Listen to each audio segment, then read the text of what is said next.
Good morning. My name's Will. I'm the lead pastor here at Powell Church. What a gift it is to be here with you this morning as we worship together on this day, because this is the day, this is the morning that makes all the other mornings. We've had some weird years.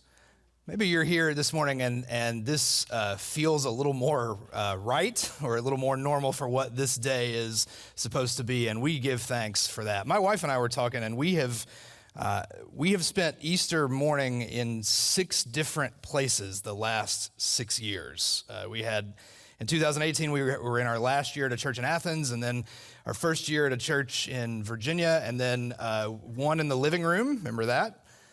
That was great.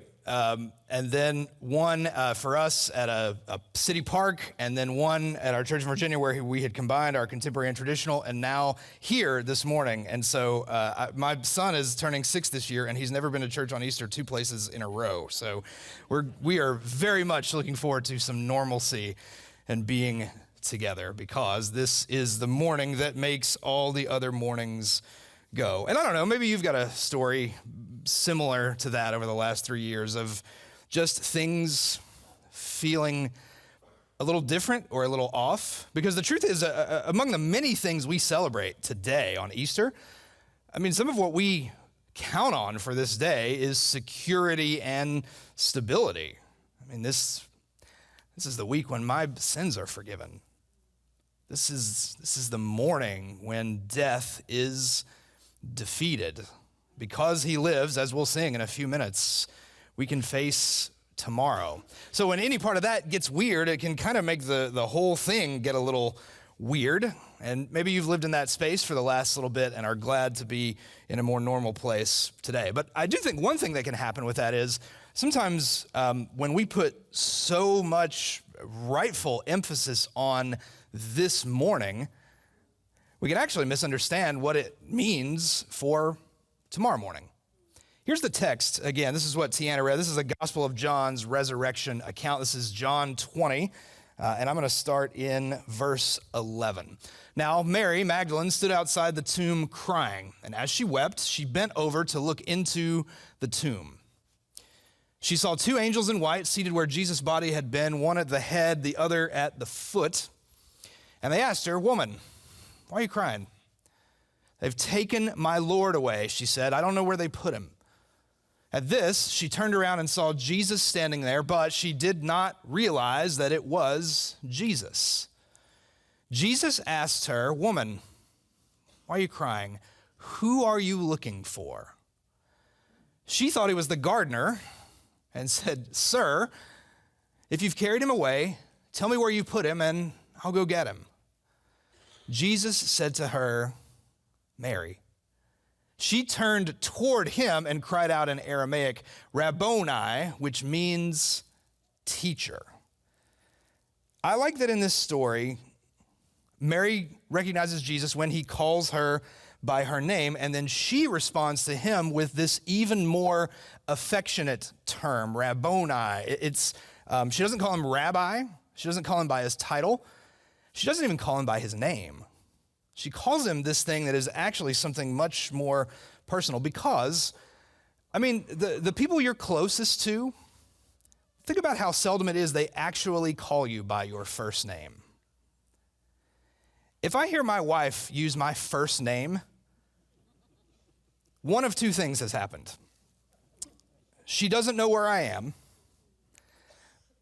or usually something less than good has taken place. Yeah. But I don't know about you. I actually like this kind of affectionate, personal nickname kind of thing, because it's true that in our most important relationships, I mean, anybody can call me Will, but there are some things that a very select few people get to call me that nobody else gets to call me. Only my 2 kids get to call me Dad. Only my wife calls me some of the non-first name things my wife calls me. I have some very old friends who we still, with affection, call each other some things that if I said it to you this morning, I'd get fired before I left the premises. But for us, it's affectionate. Some of y'all have got grandkids. I bet you've got a name. I bet some of y'all have got some names that were thought about and prayed over, and you had some meetings, and your kids had some meetings trying to decide what your grandparent name was going to be and all of that good stuff, and there's only a select few people in your life that get to call you that. I had a Nana and a Granddaddy and a Moochie and a Say-Say. I get it. That's part of it. So here, in the face of death, but now in the face of resurrection, in the face of life, Jesus and Mary share this affectionate, personal connection. She doesn't recognize him until he calls her by her name. Then she calls him something even more affectionate in response. Not his title, not even his name, but this very deep and personal thing that only those who were following him, I would say closely, would have called him. And maybe even a smaller circle than that. Lots of people could have called him and did call him Rabbi. Certainly lots of people called him Jesus. But only a very small group got to call him this Rabboni, which requires this closeness, this following, this personal connection. And that is why what comes next is especially weird, because they share this really personal moment, this great, intimate, affectionate moment. And then the next thing Jesus says in verse 17, Jesus says, "Don't hold on to me." Or that can also be translated as, "Don't cling to me. I've not yet ascended to the Father. Go to my brothers and tell them I'm ascending to my Father, your Father, my God, and your God." Jesus calls her by her name. She recognizes him in the resurrection. She calls him an even more affectionate thing. And then Jesus essentially says, "Don't touch me." It's weird, right? Let's be honest. Jesus can be a weird guy sometimes. He loves parables. He likes talking in mysterious ways. And right away, it's clear that the resurrection has not changed him. He comes out of the tomb, and there's this affectionate moment. And then Jesus is like, "All right, Mary Magdalene, that's fine, but not too close," right? Like we used to make this joke when we were having church in our living room, and in the pandemic and all that stuff, we'd be like, 6 feet, Mary Magdalene, lead with your elbow. Come on now. Here's the good news. We know it's not that. Whatever's happening here, we know it's not, whoa, Mary Magdalene, all right, like you keep your distance. We know that especially in the resurrection, that with Jesus, it's never not so close. Here's how we know it, because 7 verses later, we get this story. This is just 7 verses later. This is John 20 in verse 24. That was impressive on the screen there. I don't know what happened there, but look at that. Yeah. All right, so I'm gonna read it, and we're gonna all, there we go, okay. Now, Thomas, that's why we got it up here. Thomas, also known as Didymus, one of the 12, was not with the disciples when Jesus came. So the other disciples told Thomas, "We have seen the Lord."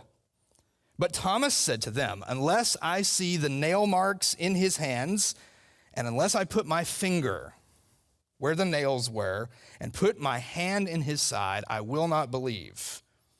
A week later, his disciples were in the house again, and Thomas was with them. And even though the doors were locked, Jesus came and stood among them and said, "Peace be with you." And then he said to Thomas, "Put your finger here. See my hands. Reach out your hand and put it in my side. Stop doubting and believe." Thomas has the same response as Mary, "My Lord and my God." In just a few verses, Jesus is going to invite Thomas to touch, to feel, to put his hand in Jesus' side. This is the opposite of not so close. Jesus invites this closeness, in fact, a closeness that can even be a little off-putting perhaps, and says, "Stop doubting and believe." In the resurrection especially, with Jesus, it is never not so close. In fact, where this story is headed. That's the good news among many things this morning. With Jesus, it's never not so close. This story is headed towards Pentecost now, at a time when through the Holy Spirit, the presence of God will be closer in our lives than ever in human history, because now the presence of God lives in us. Because of what has happened this week, now God will be closer to us than ever.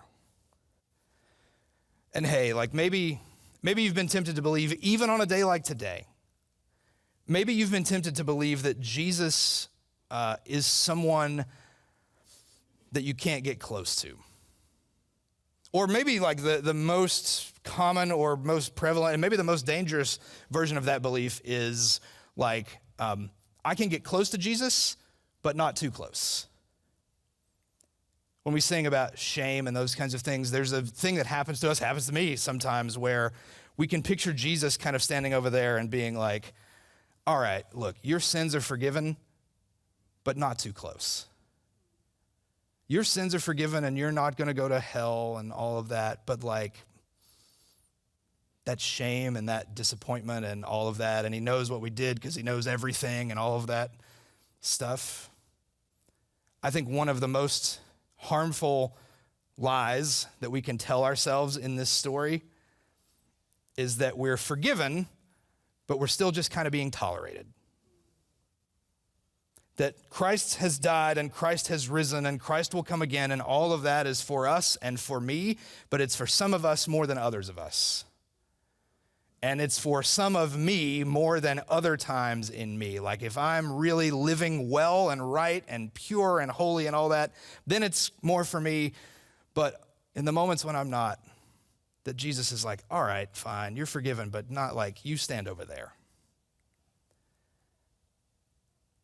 But we know in the resurrection that it's that space, that gap, that perception we have that here's the distance between Jesus and me, even in the resurrection.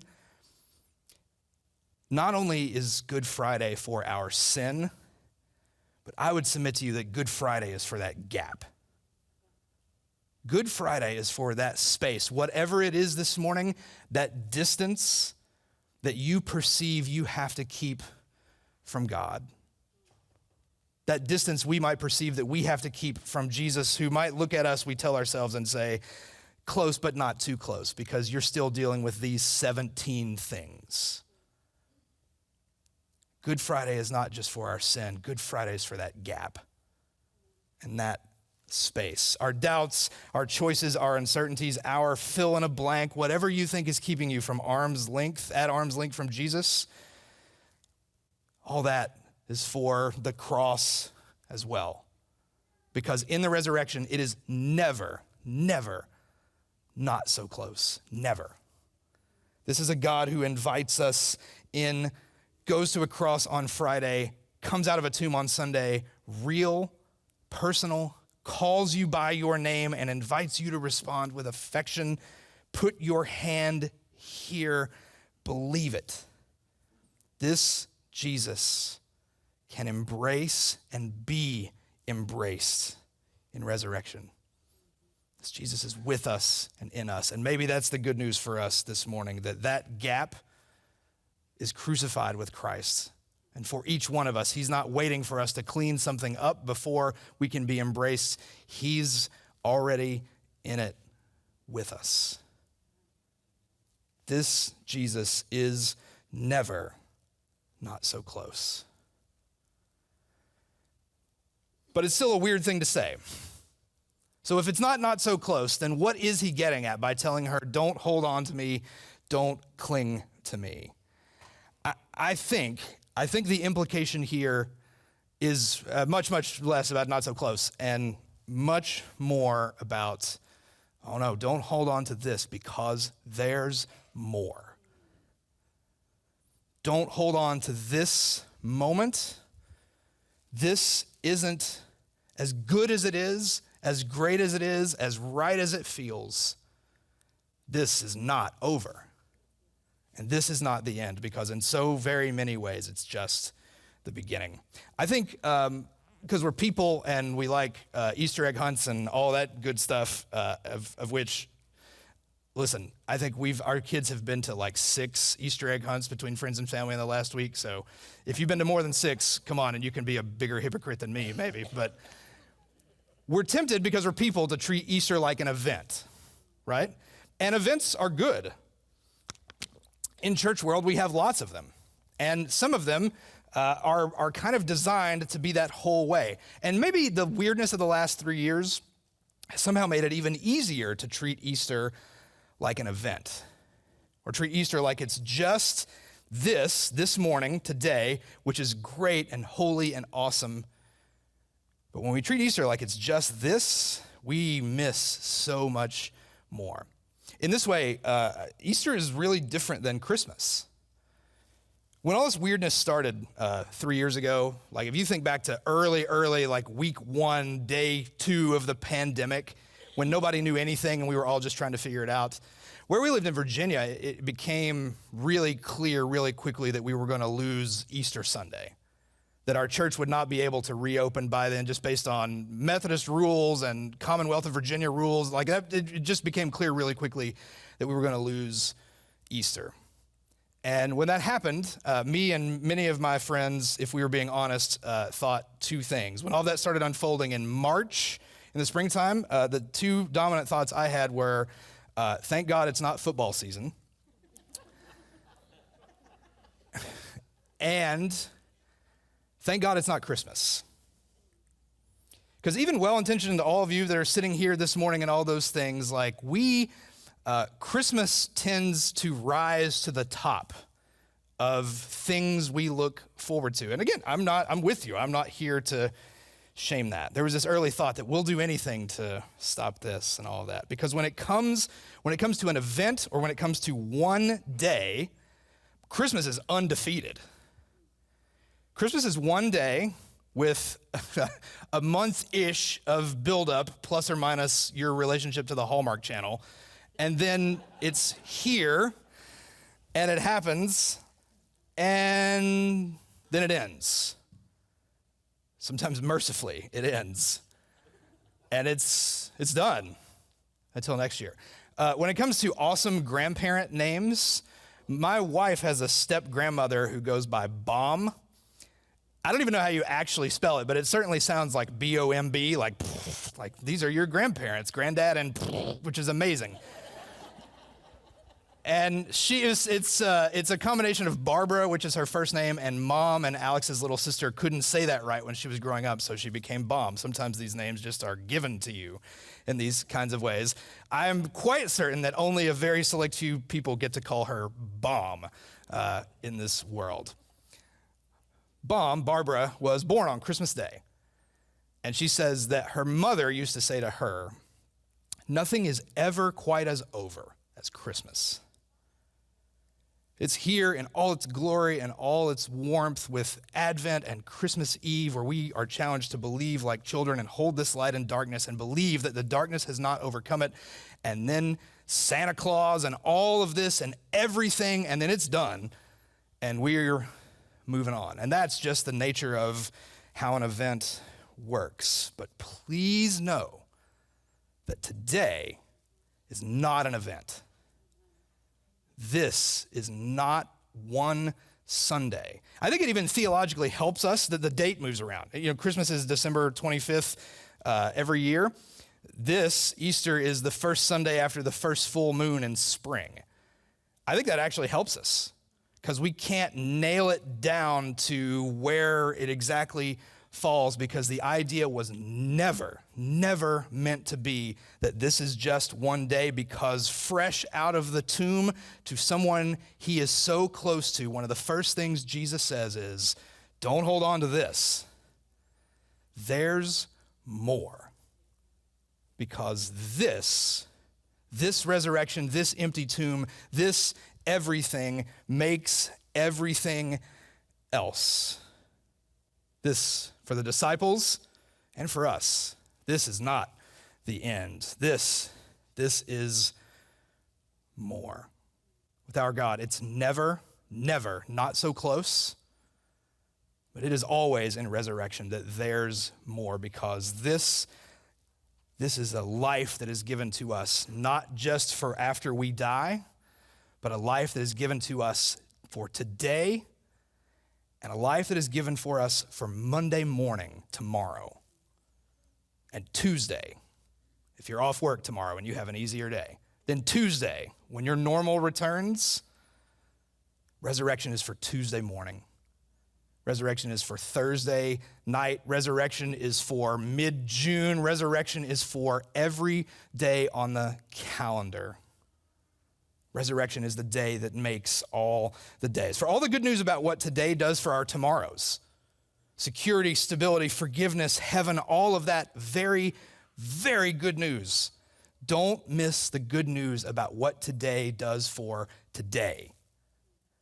And then what today does for tomorrow, Monday morning, Tuesday morning. When we sing this song in just a moment, don't miss the bit about life is worth the living just because he lives.